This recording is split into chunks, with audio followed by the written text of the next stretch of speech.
Test.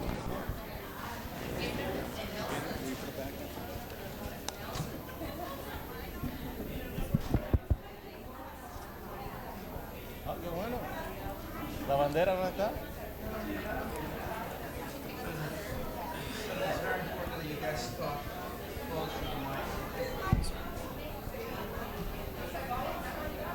Testing, testing. I'm going to put my arm up so you don't Yeah, I know. I gave myself one to my daughter. How long have you been there? Not very long, just a couple months. About 6-7 months. Welcome. Treasury Department. My name is Victoria Santana, Person for and I am the Latino Caucus co-chair. On behalf of the Latino Law, Business, and Public Policy Conference, we'd like to welcome you to our first event. I'd like to introduce to you our moderator, Dr. Luis Fraga. Dr. Fraga is an associate professor in the Department of Political Science at Stanford University. He has published widely in scholarly journals and edited volumes. His primary interests are urban politics, politics of race and ethnicity, and educational politics, and voting rights policy. Dr. Fraga? Thank you very much. Welcome to the first event in the annual Kennedy School Latino Law, Business, and Public Policy Conference. Thanks to all of the student organizers and sponsors of this event. I have a few introductory comments. I'll introduce the panel, and then we'll get going with the discussion that I'm sure is going to be exciting and I hope contentious. As in all presidential elections, the 2004 election will present voters with the challenge of making choices within a complex array of candidates and issues. Our foreign and domestic policy challenges regarding terrorism, Afghanistan and Iraq, economic growth and jobs, taxes, health care, choice, and perceptions of leadership, integrity, character, and likability will be important to many voters. However, the growth in Latino population size and geographical dispersion, growth in Latino electoral power, and perhaps increasing significance of Latinos as a critical swing vote in key states like Florida and New Mexico requires that any comprehensive consideration of the 2004 election place Latinos as potential power brokers in determining electoral victory. This might especially be the case in an election as evenly divided as polls currently indicate the current election is likely to be. The 2000 presidential election was a signal change in the integration of Latinos, Hispanics in national electoral politics. For the first time in the history of the nation, I think it's fair to say, Latinos were identified by the campaign of one major party candidate, George W. Bush, as a distinct constituency whose language, culture, and standing were a fundamental component of the Republican strategy to win the White House. Latinos have been the targets of previous presidential campaigns. In 1960, John F. Kennedy campaign organized Viva Kennedy clubs that we know were especially important in Texas and California. In 1972, Richard Nixon's campaign developed a Hispanic strategy targeted at making inroads with Latino voters in Texas, California, and Florida. Since the inclusion of Latinos as an identifiable group under the language minority provisions of the 1975 Extension and Expansion of the Voting Rights Act, Latino voters have been targeted for outreach in a number of state and local campaigns in many regions of the country.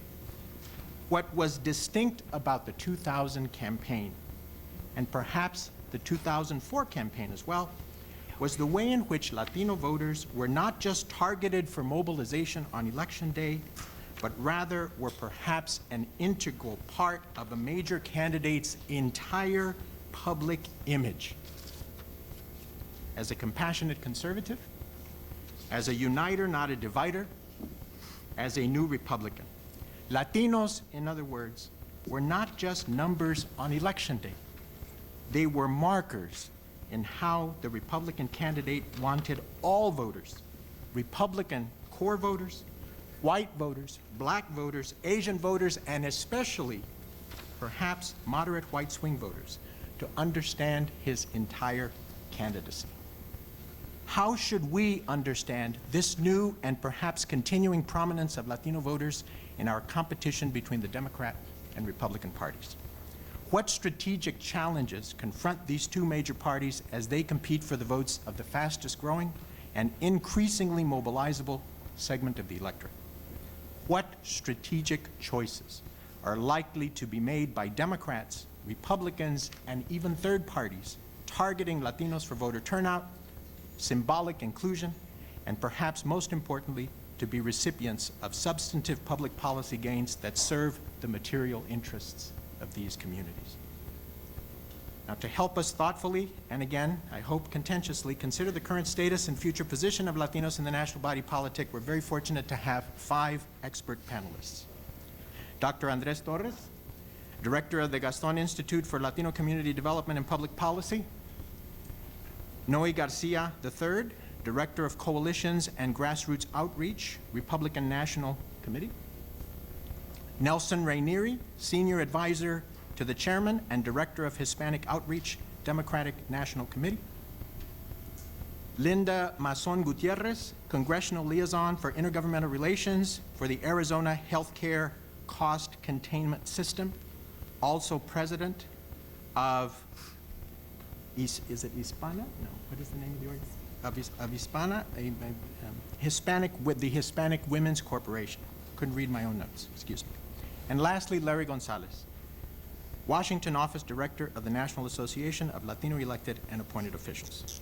Welcome to all of you and thank you for being here. I'll begin our discussion by posing a few questions to the panelists. I ask each panelist to please keep responses within 3 minutes. That's going to be challenging. I will try to keep you to this time limit. After 40 minutes or so of our questions and discussion, we will take, of course, questions from the audience. Please go to one of the microphones that are here and here. Identify yourself, pose your question. Please try to keep your comments to a minimum. That was my privilege to be able to make those long comments. And if you have a specific question for one of the panelists, please note that as you ask your question. We'll begin with Dr. Torres. Please highlight for us the major demographic and voting trends that you think affect the current and future role of Latinos in United States politics. Please. Thank you, Luis. Sounds like he wants us to break out into a fight today. Contentious. I think we'll fight mostly over who's eating up most of the time. My role is pretty neutral at start, but I do have some feelings and thoughts as we develop the conversation. The general picture as far as scale and proportion goes something like this. Most of you would be familiar. As of 2000, Latinos were roughly 35+ million of the U.S. population. That's about 12.5%. And that 12.5%, however, when you factored out the youthfulness, the immigrant status, and citizenship status, only translated to about 6% of the national electorate. Okay? So the Latino vote was 6%. Of that 6% block, about 2 to 1 for the Democrats versus the Republicans. That is, Bush received about 1/3 of the Latino vote in the year 2000. Now, since that time to 2004, estimates now are that the Latino population has grown significantly, and close to 9% of the national electorate will be Latino. So there is a big piece of the story, I think, that we want to look at here. And even in the longer run, that proportion is likely to grow as Latino population growth is one of the most dynamic elements in demographics in the United States. You've all heard 2050, 1 out of every 4 Norteamericano will be a Latino, Latina. So we are in the picture por buen tiempo. And so obviously the political forces in this country will need to pay attention to this dynamic. And one interesting theme that I would put on the table preliminarily is that according to a very important poll done by the Pew Hispanic Research Centers, Latino voters are going to have to be approached in a more nuanced way by the political parties. Significantly, Latino Democrats tend to be more conservative on social issues than white Democrats. And in a parallel irony, Latino Republicans tend to be more liberal. For example, they don't have a problem with raising taxes to finance larger government for needed social services and that sort of thing. They would prefer, Latinos in general, not just Latino Republicans, Latinos in general would prefer to have social services for needed populations delivered not by charitable organizations or even community-based organizations or by churches and so forth, but by the government itself. And so those are interesting differences in the Latino segment that all interested parties will need to pay attention to. So let me just close it at that point. Thank you very much. Mr. Garcia, what are the two most important elements in the Republican National Committee's plan to appeal to Latino voters in the 2004 election? And please try to limit yourself to the two most important elements at that point. Thank you, Dr. Fraga, and thank you all for having me here today.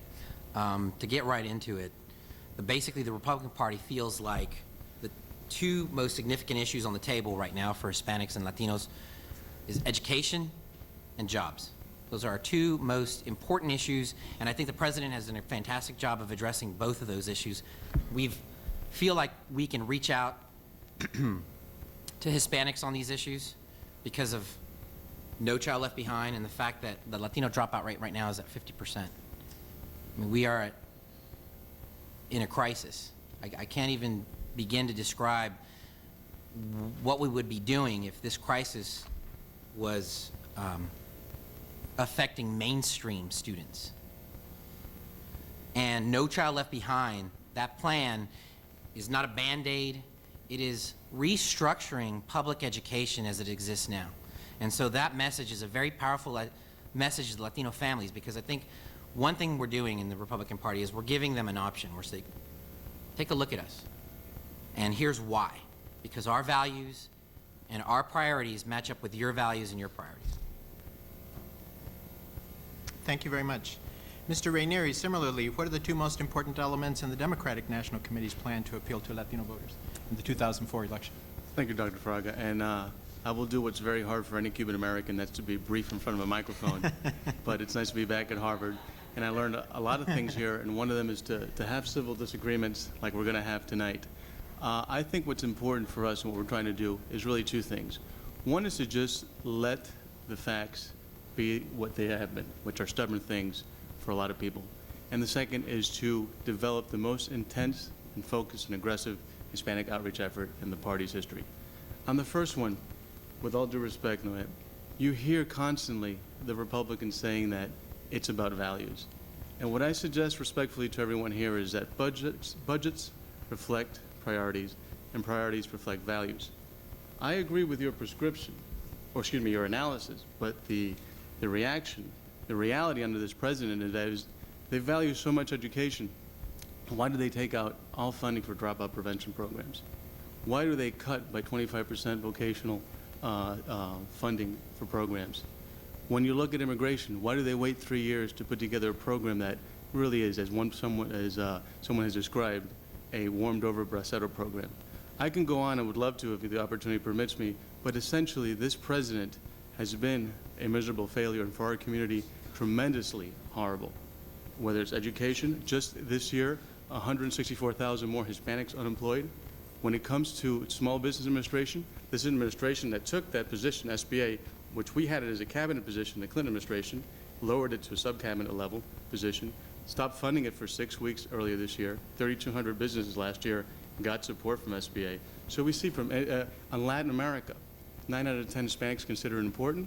30% of them think the president's doing a good job. So number one, first and foremost, is to paint the reality of Hispanics in this country under this president. And secondly, and I can go in if time permits later on, to detail to you what both the DNC and now in conjunction with the Kerry campaign is doing to reach out to Hispanics. For example, and I'll close with this because of the time limits, in Orlando, we're going to have the largest, what we call leadership summit in the history of the party.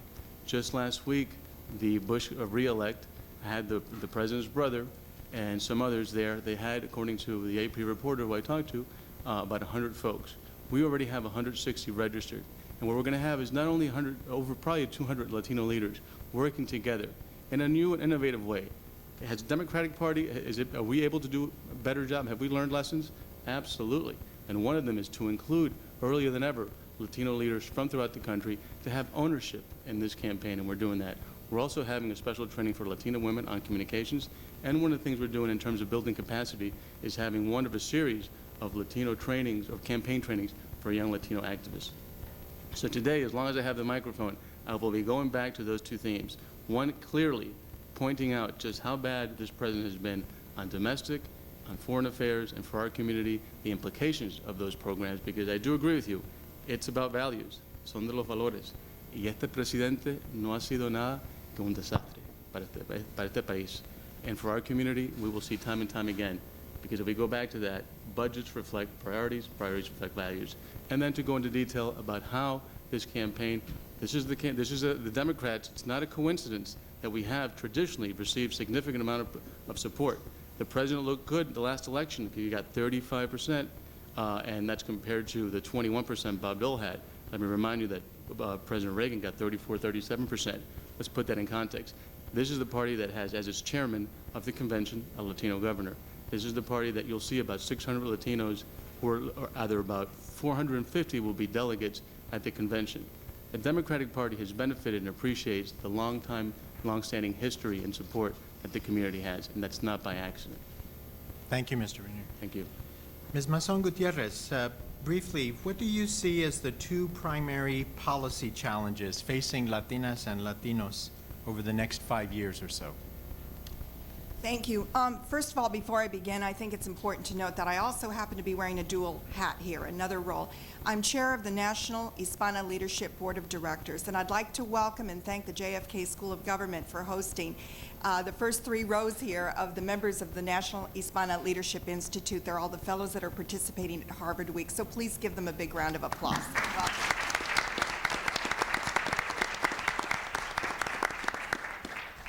Okay, to address the question, I really do believe that there are 2 very major issues at stake for Latinas across the United States.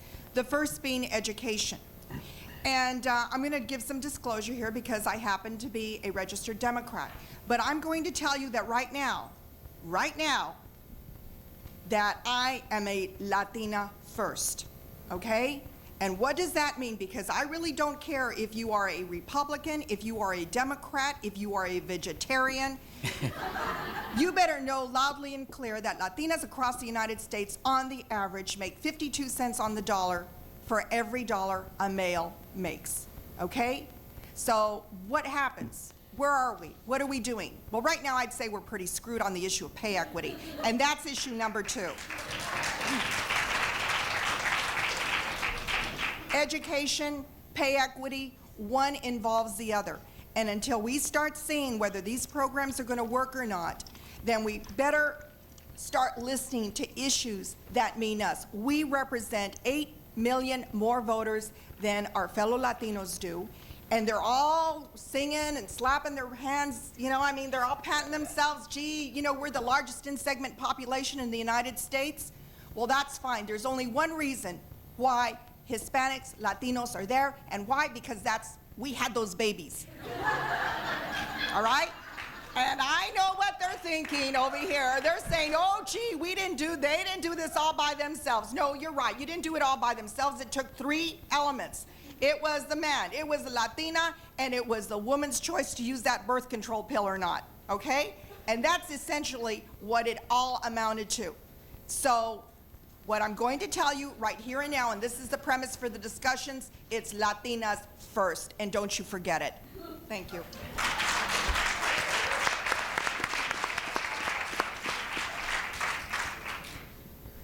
Okay.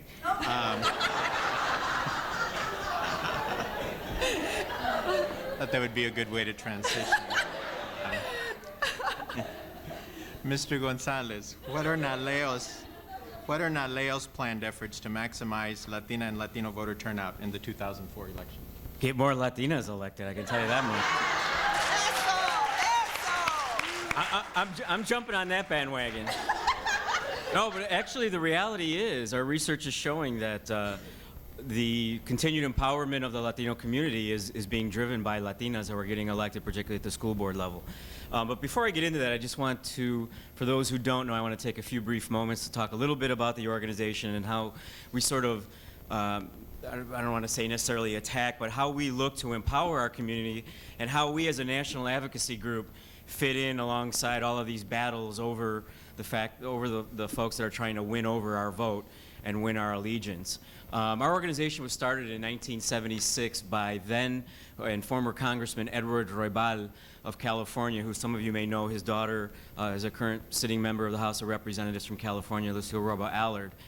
And it was really born out of a desire to not just want to form their own organization, but somewhat of a disillusionment with the Democratic Party on a certain level, that the party simply wasn't doing enough. And so they got together, based on the number of members of Congress at that time, I think they got together in a phone booth, but there was only 2 or 3 at that time, and started the organization. And then later in 1981, it became a 501c3. And we really served the community on 3 levels. Number one, we help shape public policy. That's much of the work that I do in Washington, D.C. We get to involve ourselves in many of the policy issues, as well as some of the political battles, although we tend to try to rise above many of those, particularly the ones we're going to talk about today. Secondly, we help people get elected. Now, we don't tell them which party to affiliate themselves, but what we try to do is give them the tools to run winning campaigns. Once you get elected, I think there's so much focus in our country today on getting elected, and obviously that's extremely important. But the next level of that is, once you get elected, then what do you do? I mean, we hear from a number of folks in the Latino community who wake up the day after they won and they're excited and they're all crudo and everything else, and it's like, wow, I actually have to follow up on those promises I make. And so we try to go into the communities and offer the kind of training for elected officials that will help better serve their constituents, and it's a very important thing as they move throughout their communities. I'm sure you've heard many of the stories of our own elected officials who are having difficulties once they get elected. With that said, there are a number of challenges facing our community. I'll give you some statistics, and those are always the easiest to throw out. I think many of you folks know the numbers. Very poor in the House of Representatives in Washington. There are about, I believe, again, we get into this battle, it's funny, over the last redistricting, about whether if you're Portuguese, you're actually considered Hispanic or Latino. Now, maybe we can get into that later, but based on the number of folks that are Latino, there are currently 23 members of the House. That is out of 435.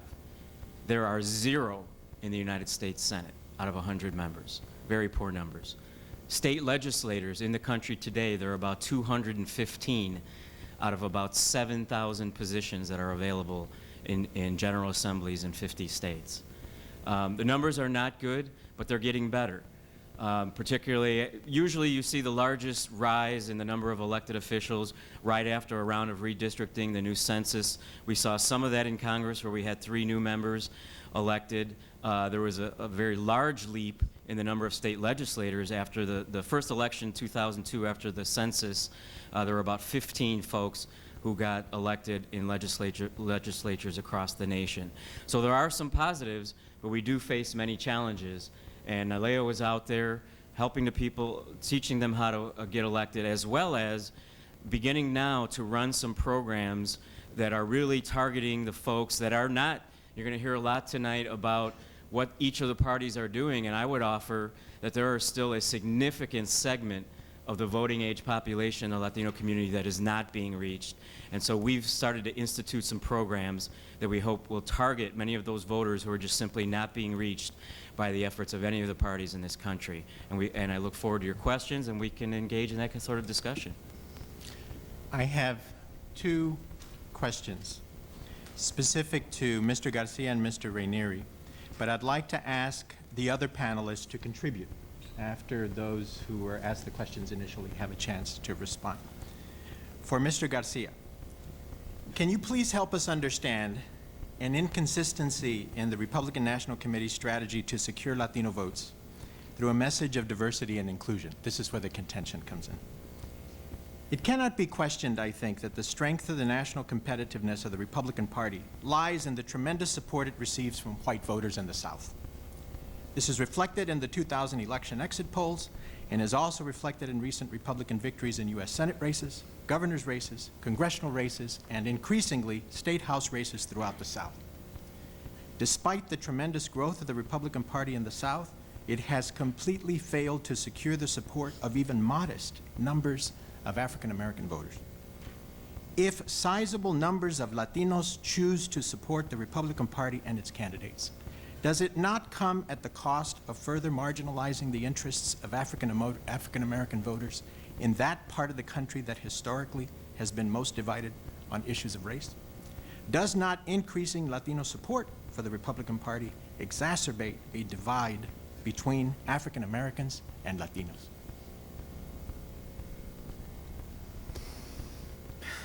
I know why you're asking the question, and it's a question to create controversy and contention, but first of all, the premise of the question I think is a little off kilter.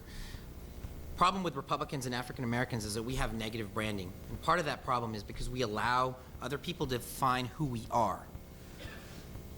When we do that, we're not putting our best foot forward, and we're letting other people define us in this big political spectrum, and that's why we have this big disconnect with African American voters, because we do not feel like our values or our principles of the Republican Party, and I think you're trying to imply that white Southerners are racists. So I don't accept that premise. And the other thing that I want to talk about in terms of white Southern voters is the majority of them oppose the president's immigration plan, but he still had the courage and the foresight to put forth such a plan. The Democrats had 8 years under Clinton. Mr. Kerry's been in the Senate for 16 years. And I have not seen Mr. Kerry drop a bill on immigration reform.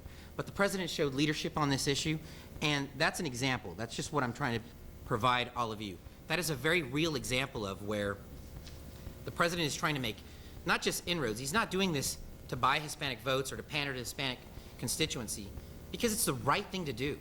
We've got to take these Hispanic workers who are here undocumented and pull them out of the shadows. But we can't give them a free pass. We can't say, you get amnesty because you broke the law.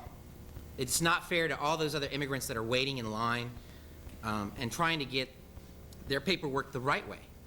So this brings people out of the shadows. I think to go back to that question and to get back to the point of alienating white Southern voters, I don't see it as an oxymoron. I don't think recruiting more people into our party, becoming a big tent party, encouraging debate within the party is a bad thing to do. And I don't think that the fact that more Latinos joining the Republican Party is creating tension with African Americans. I think there's going to be a natural tension when there is few resources and limited amount of resources and folks in the same general area competing for those same resources. We saw it within the Democratic mayoral race when you had a Hispanic running for mayor in Los Angeles, a Democratic mayoral candidate who lost the African American vote to a white male. So, would anyone else like to respond? Yes. I'd like to respond to that. And the African American community doesn't need me to talk about their issues, but I think the exact reason that they're in that situation can be summed up by a real-life example that recently occurred when the Congressional Black Caucus went to the White House and literally had to, it was 50 years ago, had to do almost a sit-in until they had a meeting with the president. That's the attitude of the White House and the leader of this country with that community, and I think that's very telling. With respect to immigration, having worked in the White House, one thing that I learned is that, similar to the point before about budget, priorities, and values, political capital is something that is very telling. For the president, after 3 years, after standing up and saying we have a special relationship with Mexico, Vicente Fox es mi amigo, this is going to be unique, doing nothing on immigration for 3 years, then not involving the Congressional Hispanic Caucus, not involving real leaders in the community on this issue, and putting together something which doesn't address the backlog, family reunification issues, and the DREAM Act, hello, then what do you expect? The community is not stupid. They're going to react. That's very telling. Speaker Hazard said, this thing is not going anywhere. Have you seen the president at all talk about immigration? Yes, go ahead. Yes, please. I think there's another level at which the appeal that the Republicans make to Latinos is problematic, and in this connection. It's not just, there's a racial coding in the pitch that's made by both parties, actually. And that is the language of the American dream, the work ethic, family values, those key words that are constantly promulgated by both parties, and they're both feeding into the typical Americans, including, increasingly, unfortunately, the Latino, buy into that ideology and language, which is really racially coded language. It's the flip side of the disintegrating black family. It's the flip side of the high unemployment and supposed lack of labor force attachment of African Americans. And of course, a group can gain favor with the powers that be to the extent that they accept and buy and embrace that. And I think, unfortunately, both the Democratic and Republican Party and significant sectors of the Latino leadership also espouse that kind of language, which I think will backfire us if we are truly interested in terms of the black Latino unity, and in the longer term, what's happening to your average folks in this country, that the pressure on them to accept whatever conditions necessary for survival and the dream of economic advancement and so forth. Larry had a comment? Yeah, if I may, just a couple of things. I think Andres is exactly right. I mean, in listening to many of our elected officials from across the country, it's very simple to them. I mean, they see, as Democrats, it's on the one side, Democrats are talking about the politics of victimization versus Republicans who are talking about the politics of aspiration. Now, to be fair, I think that's changed. But in the past, the Democratic Party has gone to Latinos and said, look, you're poor, you're this, you're that, and the only way that you're going to be able to get ahead is with us. Versus what Republicans are saying, that, don't even think about those levels of you being a victim. And so I think that is changing. And also, I think the problem with the Democratic Party in the past has always been sort of the cookie cutter approach. When you're talking about the kinds of strategies that are geared towards Latinos should be different versus the kinds of strategies that are engaged in the African American community. And so I think that's all sort of coming full circle now. People are thinking in different ways, lots of new strategies coming out. It's going to be a very interesting time during this election. Yes. As an observer and worker on Capitol Hill from time to time, one of the most interesting things that has occurred within the last several years is that there used to be, and I'm not going to say that it still doesn't occur, but there was more of this divide and conquer among the Black caucus and the Hispanic caucus in terms of issues of appropriations, and where special schools were going to get funded for the Blacks as opposed to the Hispanics and so on and so forth. But the one thing that I'm very happy to see is that now the Black caucuses and the Hispanic caucuses are getting together and they're doing their retreats and they're looking at the issues which really define where they agree and where they're going to agree to disagree. And these are actually, I would believe, forums that should have occurred very many years ago, but I do believe that as we see more and more, there is some growing concern among the Black community. What's this census population? What does that mean? Does our power now go away? That those discussions are now getting out there very openly to see how can we support each other? How can we work together? How can we get rid of this entire divide and conquer scheme so that no party does this to us? And to me, that's one of the particular issues that I'd like to see more and more going on. And for example, I'm going to be at a very large African American women's conference where I'm going to be their keynote speaker on this particular issue and to address that. And these women are six-figure income and above African American women, both Democrat and Republican women, and they want to know what is it that we can do to start working together for the betterment of where Latina and African American women can increase their station in the United States. Mr. Garcia, would you like to have the last word on this question? Yeah, I want to go back to this issue of immigration, and if you look at, because we're here to discuss Latino politics, not African American politics, and the fact that, the divisions that you're trying to conjure up is that the white Southern voter and the Latino have two very different agendas. First of all, I don't accept that premise, because I don't think Latinos are different from any other Americans in terms of what their values are and what their priorities reflect. I think they're unique in culture and language and corazon. I mean, we have the beauty of our culture, but at the end of the day, we're still Americans. And so to create these animosities between a white Southern voter or African Americans and Hispanics, there are going to be tensions and they're going to exist. And so we get back to the question of immigration that Nelson had brought up. African Americans tend to be leery of an amnesty or an immigration policy, and so do white Southern voters.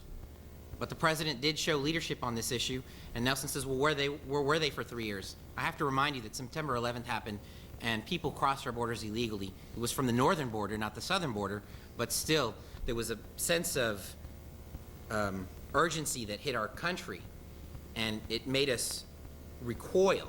And I think that it was very difficult for us at that point to put any kind of immigration policy or legislation forward without it just getting destroyed. I think the president showed leadership, and he's given it a realistic chance to succeed. And Mr. Hastert can say what he wants, but he's not the president of the United States. And, the other thing was, where were the Democrats in this whole debate on immigration? Is the president supposed to lead the Democratic Party as well? Because I tell you what, after President showed that the political coast was clear, there were about 50 other bills on immigration policy in the United States House of Representatives. No, but look, I have to answer because I'm very quickly, engaged in this immigration very quickly, too. please. I mean, look, to be fair, it's also an indication of where the Republican Party still is on Latinos and immigration. To be fair, absolutely, you've got a president that has gone the extra mile to try to reach the community.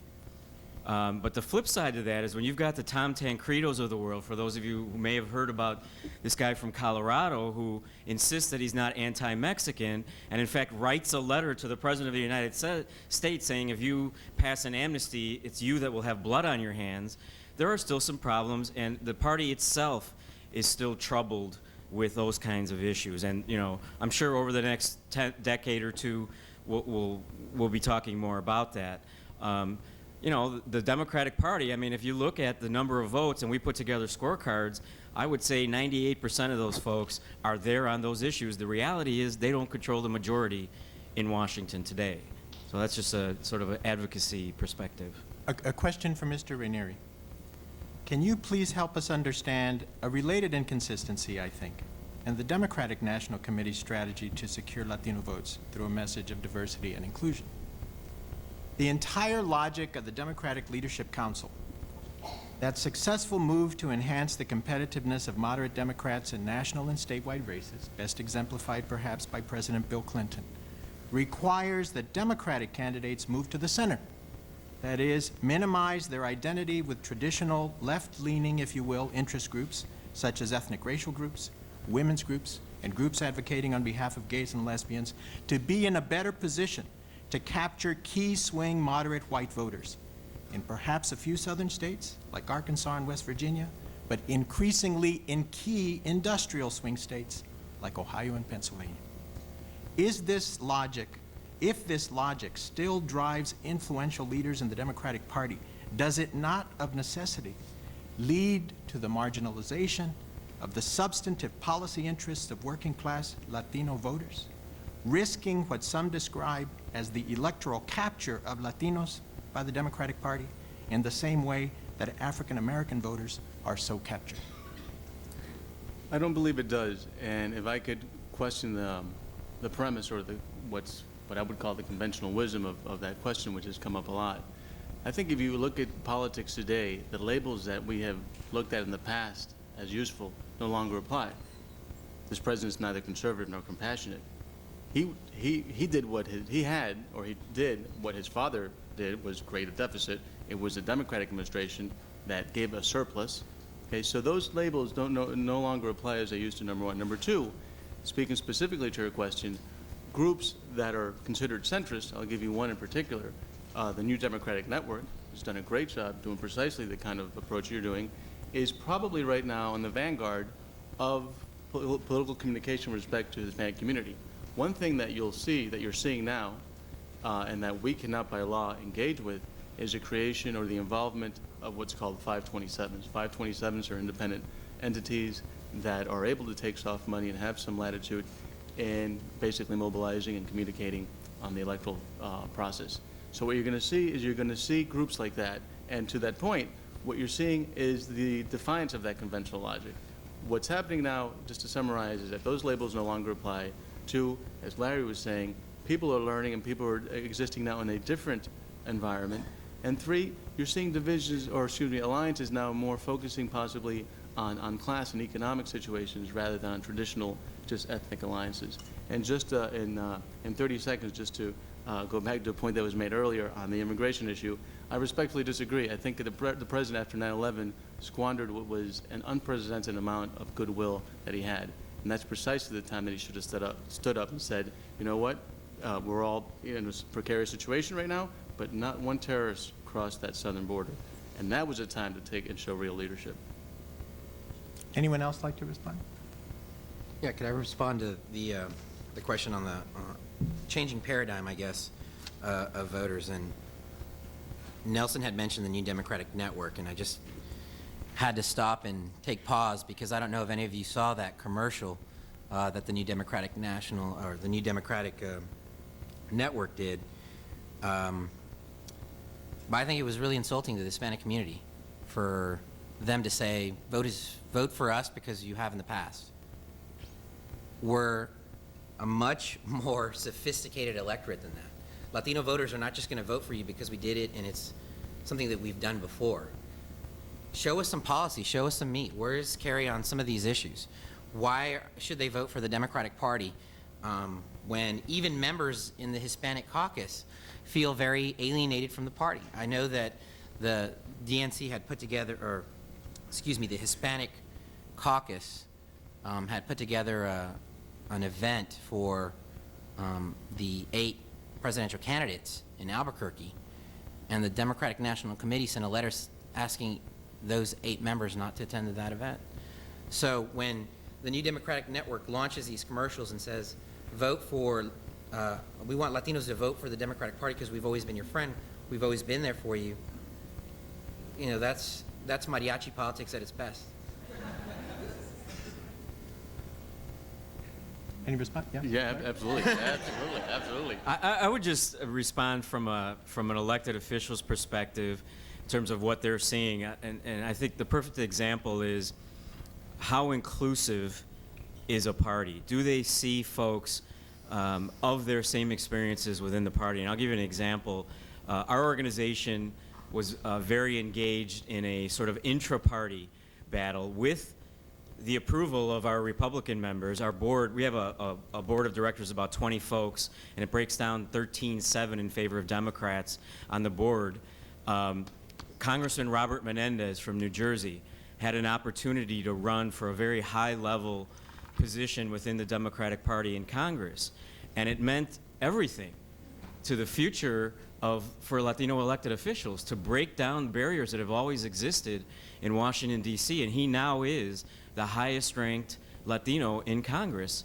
And to the things that I heard from Republicans that day during that debate as to whether our organization should be involved, because for them, they had experienced the same thing, toiling away in their respective localities, in their states, to where they weren't allowed to rise to the level in their respective state parties. And so it meant something for them. And so I think that even, yes, obviously elected officials look at the parties through that lens, but I think it's true of voters as well. Are you inclusive? Are we just a number? I think really that's the question. The Republicans are spending lots of money.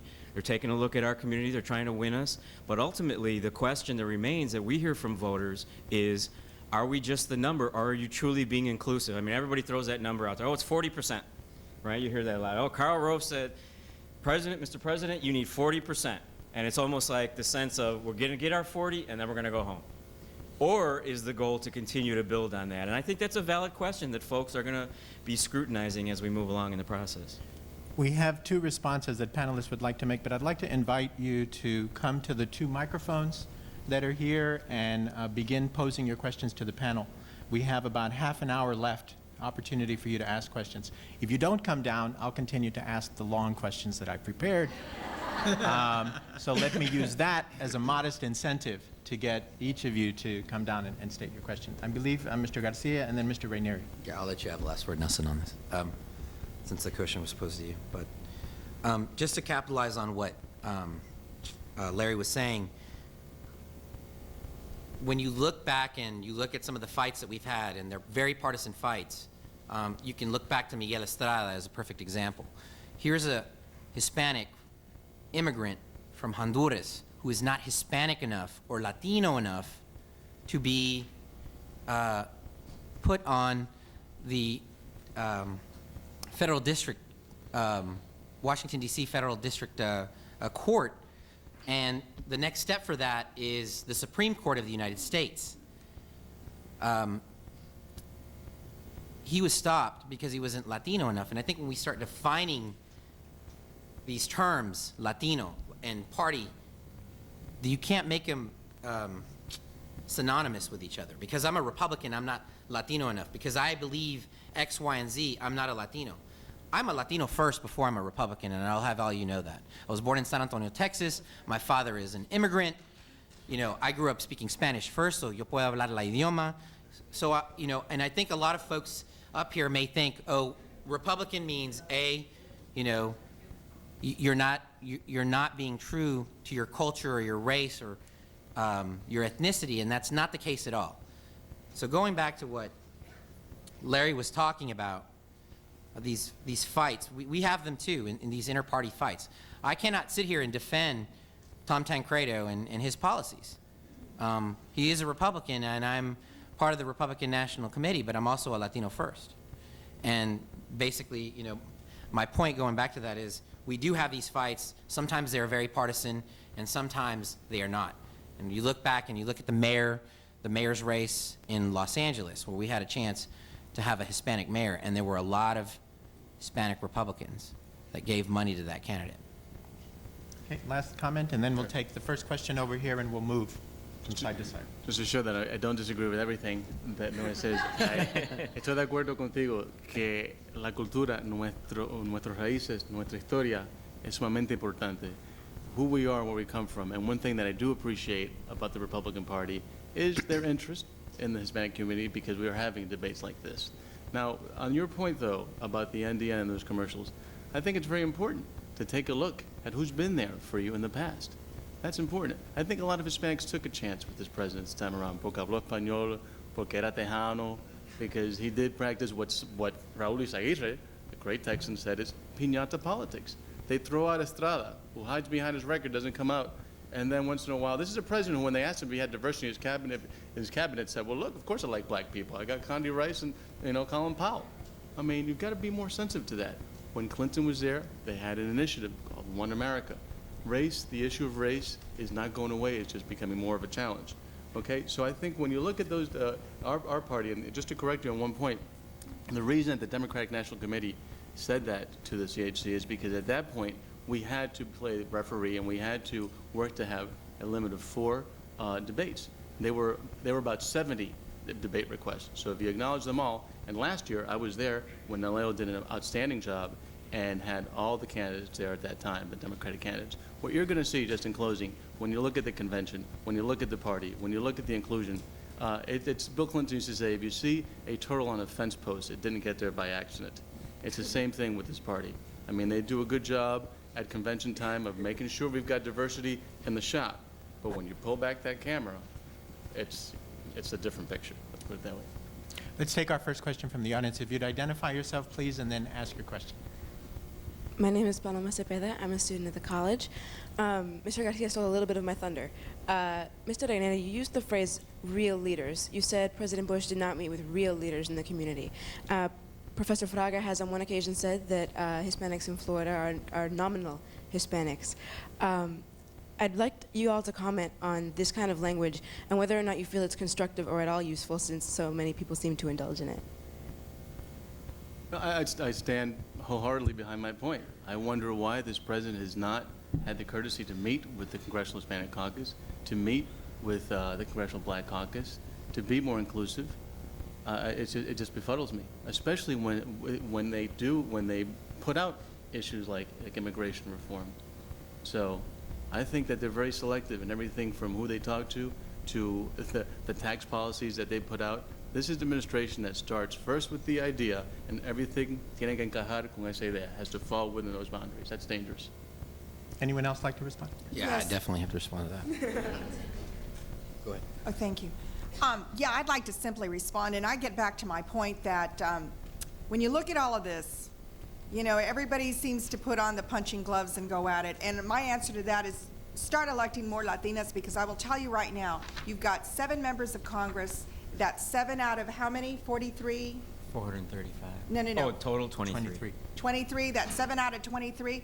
That's not enough, not with our voting, you know, our superiority, I'd like to call it.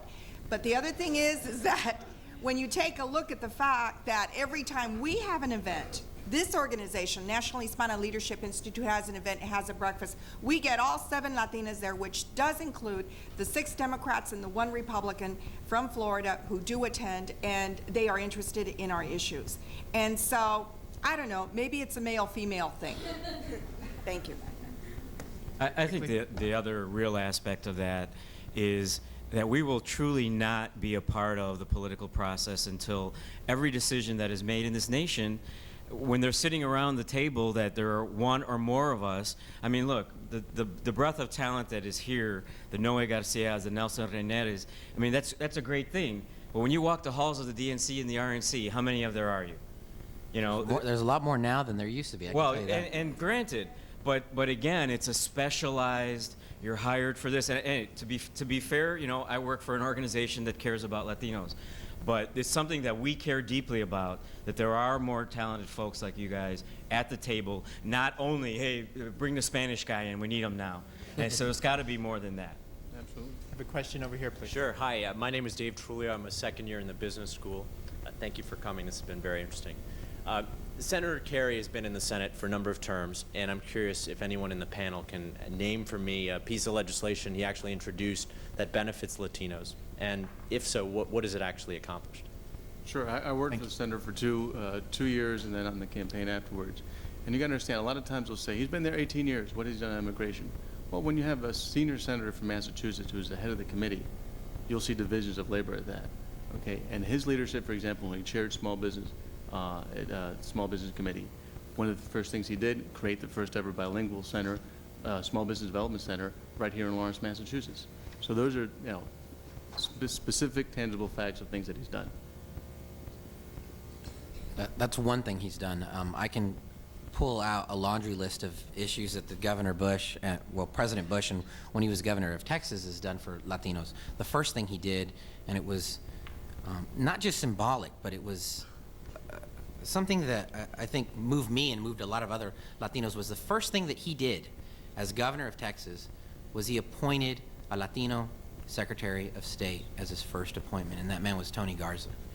And that says something about this man who only received at the time 20% of the Hispanic vote in Texas. He didn't have to do it. It wasn't done for politics. It was done because there was a man that was qualified for the position that he found, and he did it. And it was a great message for that community, my community in Texas. And part of the policies that he implemented in that time with education, on matriculas, on transfers of money to Mexico. A lot of the policies that he was working on directly benefited the Hispanic and the Latino community, and that's why he won 50% of the vote of the Latino vote when he ran for governor again. Have another question here, please. Hello, my name is Jack Guerrero. I'm an MBA student at Harvard Business School. I'd like to direct my question to the Democratic representative. I think one issue that resonates well with the Latino community is enhanced trade relations with Mexico and the greater Latin American region.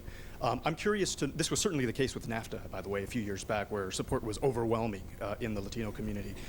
How committed is the Democratic Party or Kerry to enhancing these relationships with the region and dismantling barriers to trade?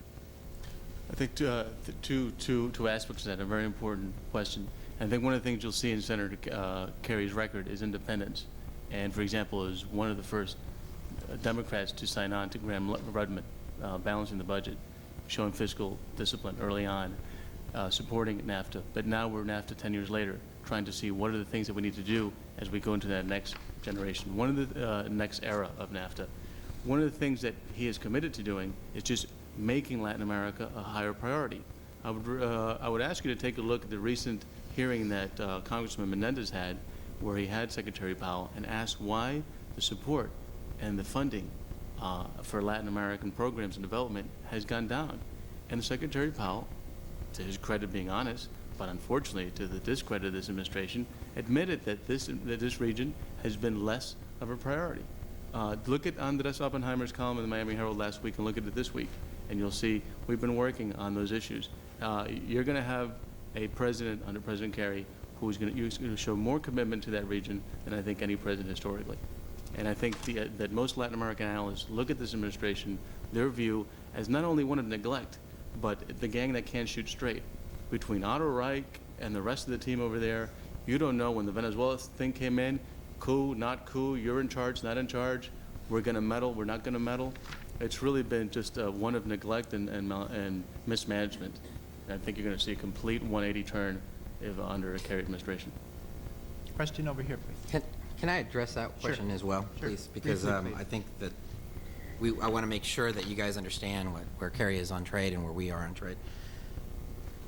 Free trade is critical and vital to creating jobs, not just here but abroad as well. And the NAFTA and trade agreement and the Uruguay round basically raise the standards of living for American living of the average American family of 4 by $2,000 a year. So that's the first benefit that we received from NAFTA, was that every single family in the United States benefited by increasing their wealth by $2,000 a year. Under this president, we concluded free trade agreements with El Salvador, Guatemala, Honduras, and Nicaragua. Our government is now under the process of negotiating free trade agreements with Costa Rica, the Dominican Republic. In March, the president notified Congress of his intent to enter into agreement with the Dominican Republic, the largest economy in the Caribbean. And the list goes on and on. I can sit here and read from my talking points of FTAA and how we're trying to establish $13 trillion in markets in 34 countries for nearly 800 million people. I can also tell you that the president was the first president in the history of this country to visit the Inter-American Development Bank, which is blocks away from the White House. Mr. Clinton never visited that bank once in his 8 years as sitting president. So that kind of tells you where the Democrats were on Latin America. Okay, let's take the question, and then if there's an opportunity to respond when we have time at the end, we'll do that. Please. My name is Annie Lord. I'm a first-year MPP student at the Kennedy School, and I'm also a Cuban-American from Miami. So I'm curious to ask Mr. Garcia and Mr. Reineri what the strategies are for each candidate in particularly Miami-Dade County for this upcoming election. It's a sort of idiosyncratic community, and I want to know how that factors in also with respect to Florida as a whole. I'll be happy to take this question first. I'm a minority within a minority, a Cuban-American Democrat, represent the spotted owl wing of the Democratic Party. But my job is made quite easy because the president's Cuba policy could be defined as one of, I guess for lack of a better term, cognitive dissonance.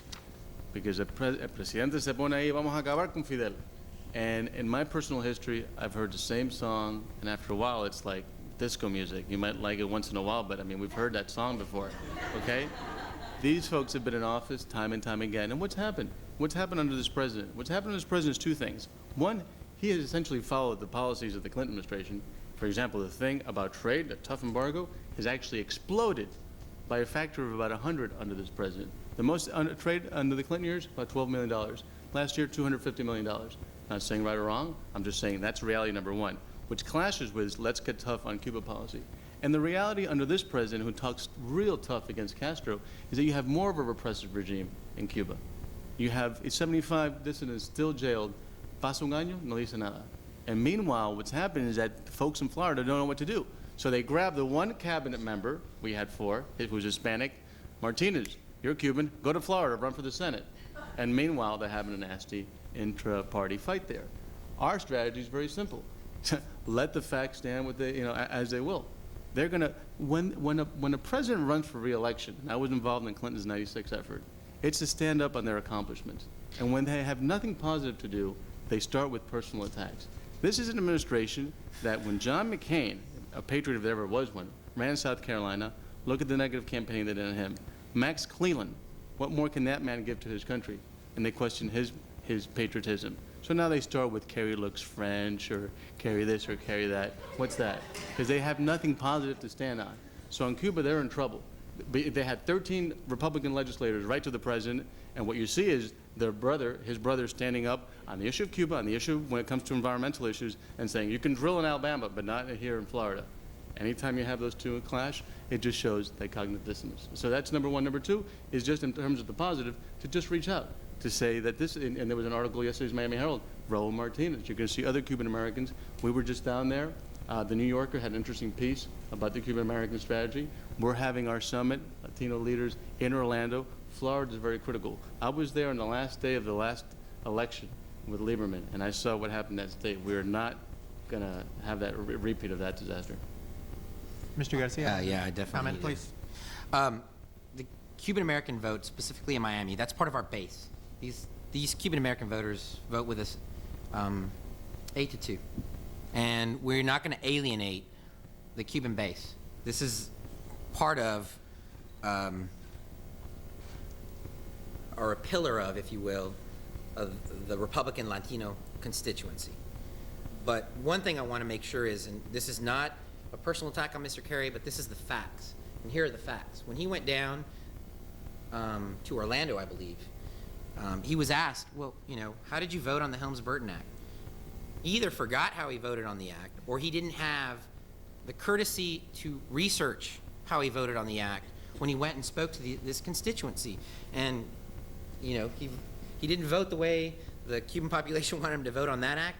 He's voted against amendments to, on making sure that those travel restrictions and monetary restrictions on Cuba are still in place. When I was at the Department of Treasury, we tried and make sure that people were not traveling to Cuba or trading with Cuba illegally. And these are some of the policies of the Clinton administration, but we definitely want to make sure that this portion of the population is reached out to. The Cuban population is very important for Republicans, especially in the Miami-Dade area. Ms. Manson Gutierrez? Yes, I'd like to respond to you because I thought your question was just absolutely excellent, especially being Cubana from Miami and so forth. But I would say that you need to turn this around, and I would explain this to all the students here because, quite frankly, you're the future here. Instead of asking these parties what their strategies are, you need to let them know what you want done and that they make it part of this strategy. So don't ask them what they're going to do for you. You tell them what you want. Thank you. Absolutely. Question over here, please. Hi, my name is Milia Herrera, and I swear to God this is not a conspiracy. I'm another Cuban American from Miami and a Democrat. I'm president of the Democratic Hispanic Caucus of Florida, and she stole my question, but I wanted to pose the question again because the pandering to the Cuban American community is to the detriment of all Latinos in Florida when we have an 8% unemployment rate. And I don't know, probably a 12% sub-employment rate. So you can say all you want about the embargo, you can talk and you can drink cafecitos in Versailles, but the bottom line is that the Cubans, the Puerto Ricans, the Colombianos, the Mexicanos that live in Florida are suffering from this administration. And, you know, I would like an answer of, you know, why you keep on pandering to our viejitos to the detriment of you know, not doing anything but just talking. Because both the Cuban community here and in Cuba are suffering from this pandering and is not doing anything for us. Thank you. The question is directed at. Yeah, that's for me, I think. But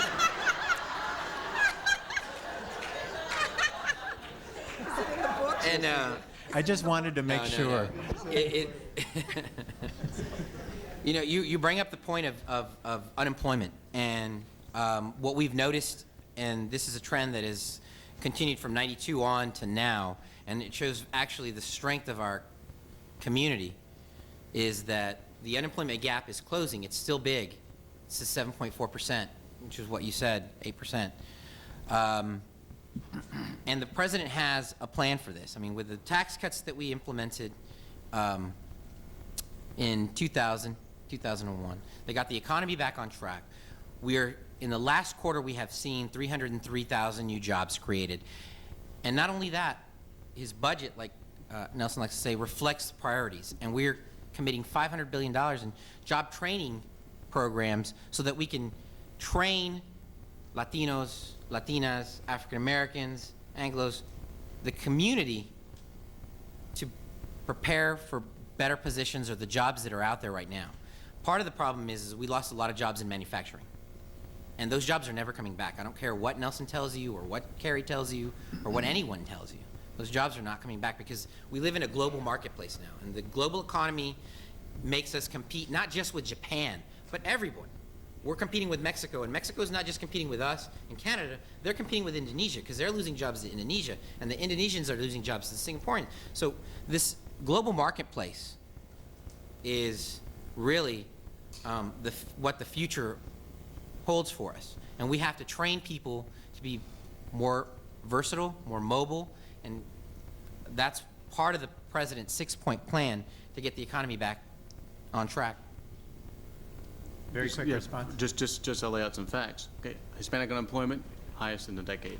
Okay, you look at the announcement, you had Lincoln Diaz Balart talking about skyrocketing job growth. He'll still be the first president since Herbert Hoover without net creation of jobs. The tax cut, not the first, the second, the third rounds. Hello, when are we going to wake up? The average person, half of the population in this country, got about $100 or less last year and this year. Those are facts. And in the Cuban American community, I agree with your assessment, about 80%. The most recent poll at 56% for the president. If we do what we did in '96 in terms of peeling off a part of that, we win Florida, we win the White House. Question over here. Hi, my name is Patrick Herford. I'm a Mexican-American from Texas, going to school at MIT. I was just wondering, how can Kerry say that he's close to the Hispanic population where his state only has 1.7, where his state's population is only 1.7% Hispanic? Well, I think that, you're talking to me? Yeah, can I correct that? Yeah. Sure. The Massachusetts Latino population is on the order of 8 or 9% right now. And there are some 15 cities where they are about 15% of the population. So, I think it's a very important question. I don't agree with neither the premise or the conclusion. And I think at this point, a good, someone I want to acknowledge who, about 15 years ago, got me very sensitive and gave me a start in politics here, Jose Masso, who many of you know from his leadership here in the Latino community. And just to digress for 5 seconds, something I think we both agree, probably everybody here, is your point, and a lot of the points we've been making. We need more inclusion, because we still, while the progress has been made, we still have a long way to go in terms of getting people at the table in political jobs that are not just the Latino jobs. But going back to your point, sir, I think that, let the record speak for itself. If you look at he's been elected 4 times. He has very good relationships with people like Jose Villacres, who is ran the Hispanic Chamber of Commerce here. You look at people around the community, the Latino leaders, talk to them. Overwhelmingly, they support the senator, and they're involved in the campaign because they see that he's been there. I think that if you compare that to once in a while coming out with El Juez Mío, Alberto Gonzalez, or when you live in Texas, it's kind of hard to avoid being surrounded or involved yourself with Hispanics.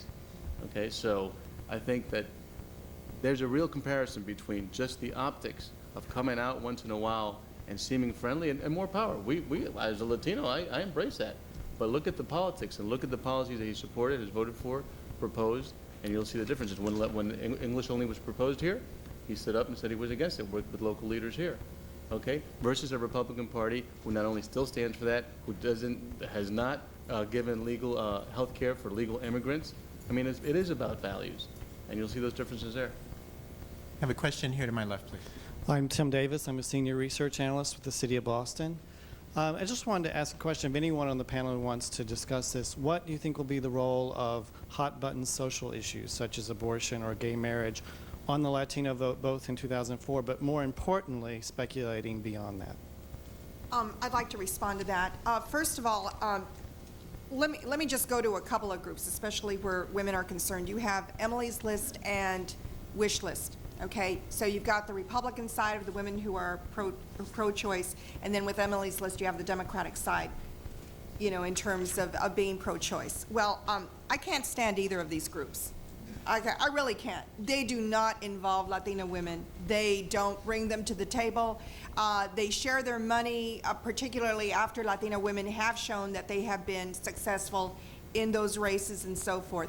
And I know the 8 members of Congress, the Latinas who are in Congress, very well, and we've had very good fireside chats about all of this.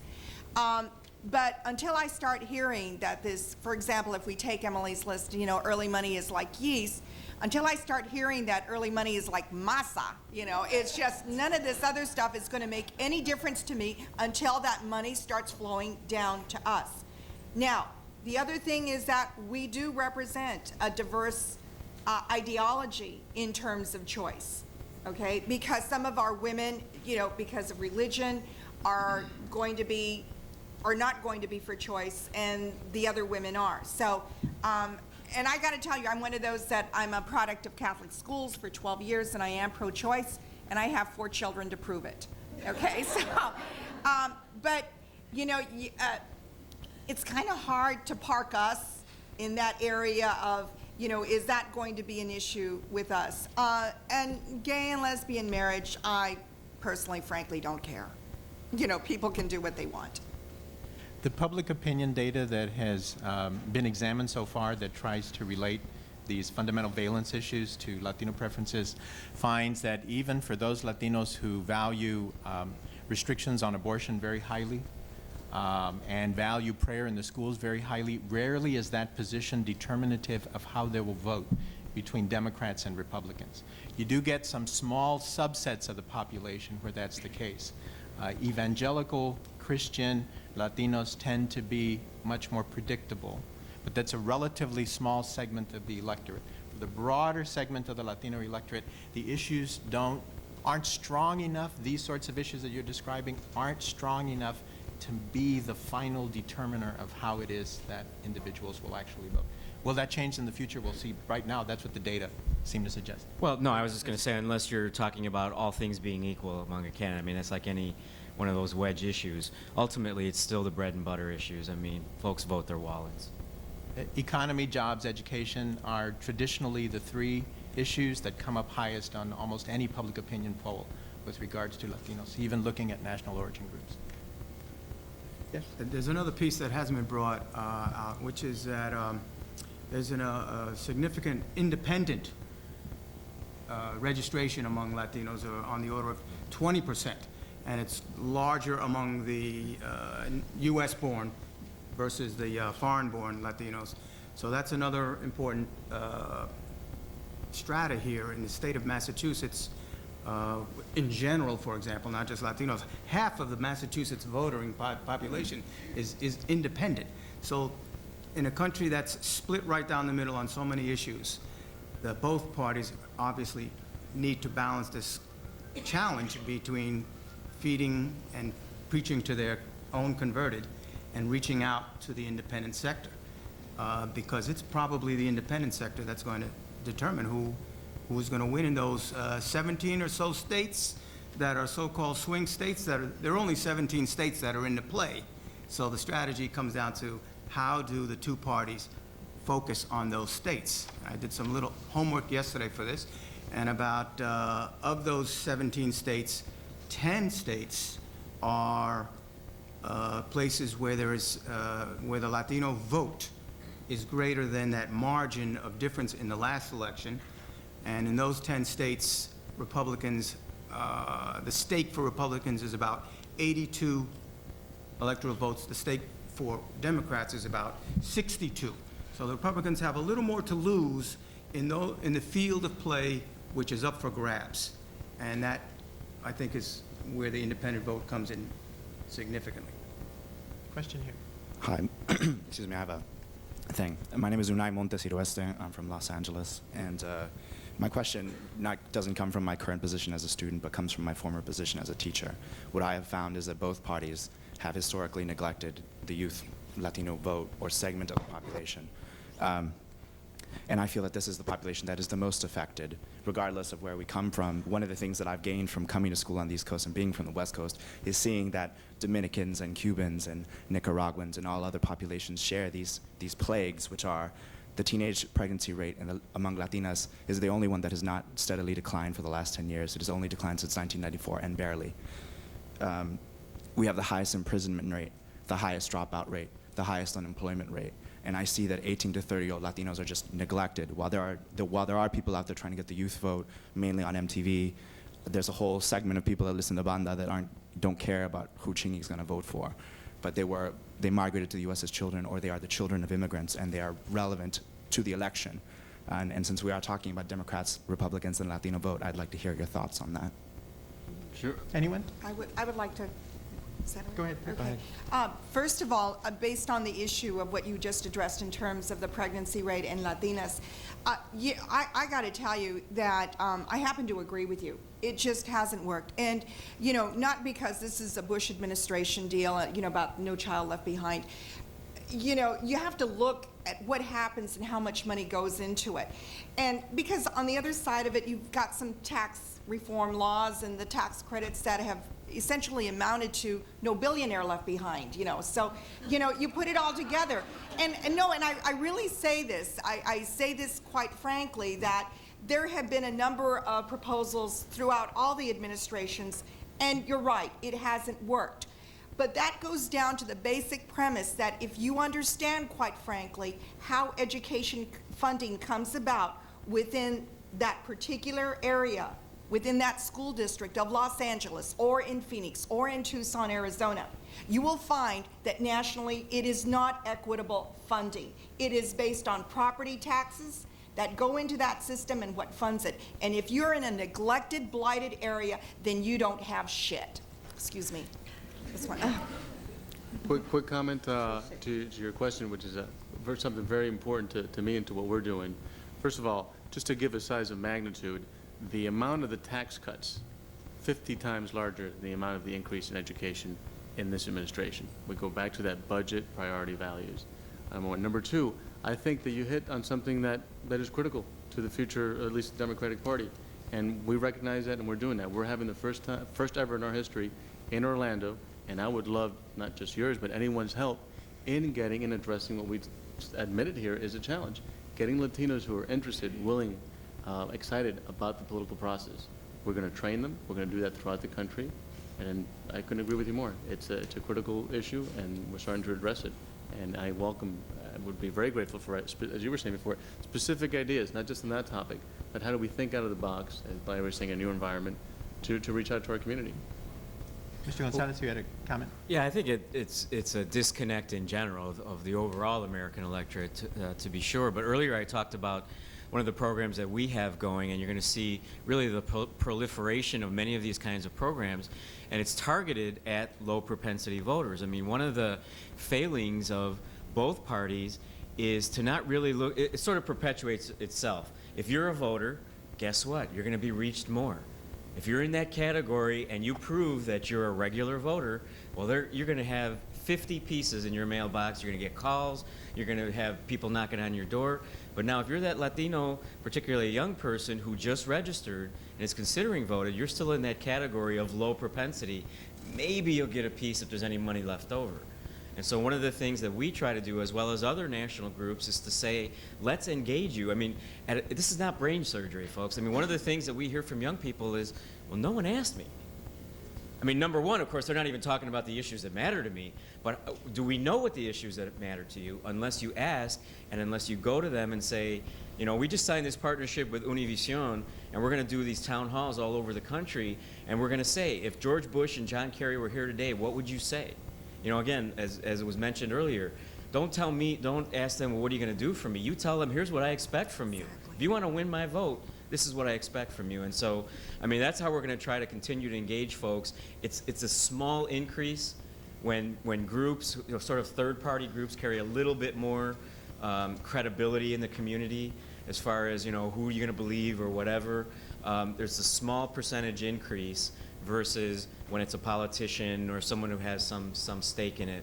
And so there is value, and so you got to try to support those kinds of programs. We have time for one last question over here on this side before we have to close our session.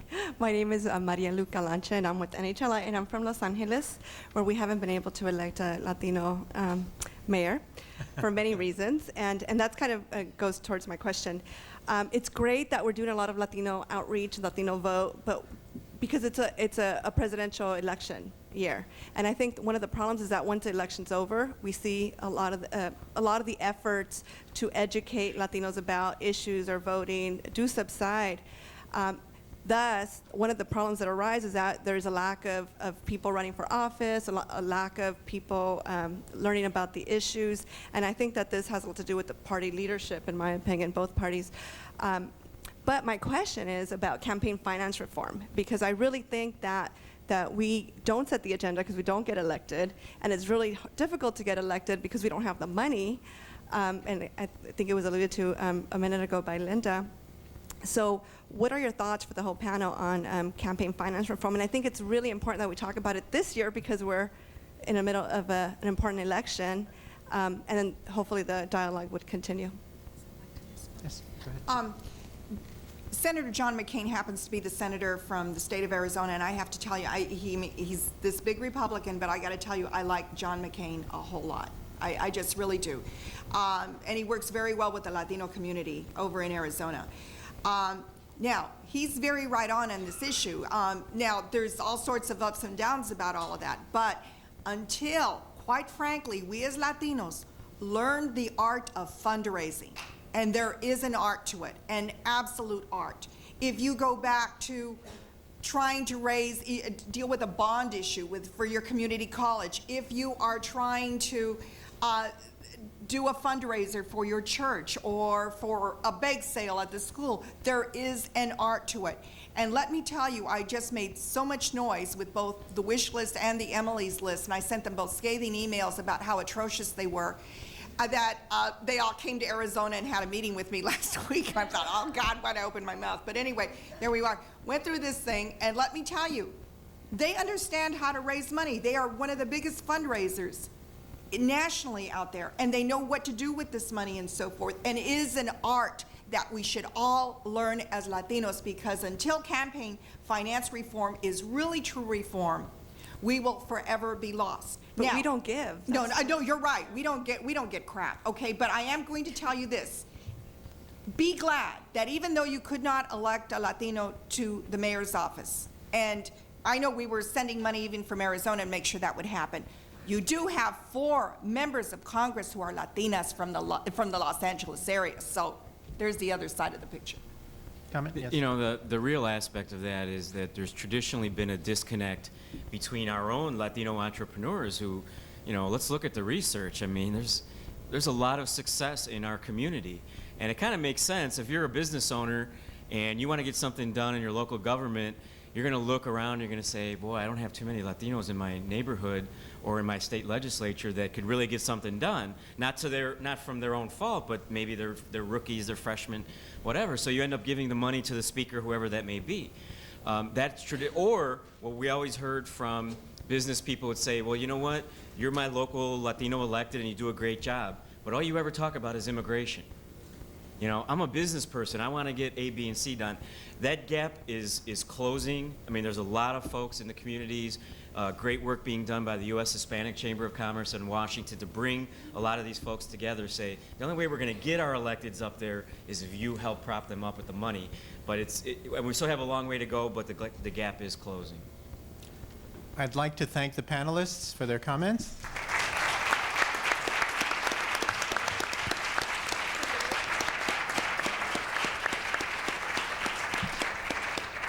Thank you, everyone, for coming, especially to our panelists for joining us and sharing your thoughts and experiences. Professor Fraga, thank you very much. Like always, great to have you. We'd like to now at this time, I'm sorry, my name is Norma Dominguez. I'm the other co-chair of the Latino Caucus here at the Kennedy School.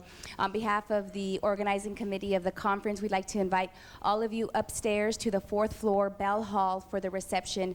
It's on the 5th floor. It's the top floor. You can't get lost. Once you get there, you're there for the reception, the penthouse of Belfer Hall. And we just love you all to join us as we inaugurate this the conference. So thank you very much.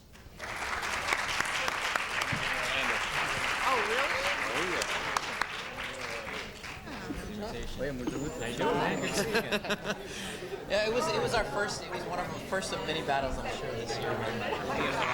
Contentious. Yes. You're a little spicy. Like that, no. Yes. Oh, thank you. Oh, no, qué gusto. No, me gusto. Where do you live in Washington? On the Hill, Capitol Hill. Oh, thank you. Appreciate it. I know. Hablamos el otro día, ¿no? Sí.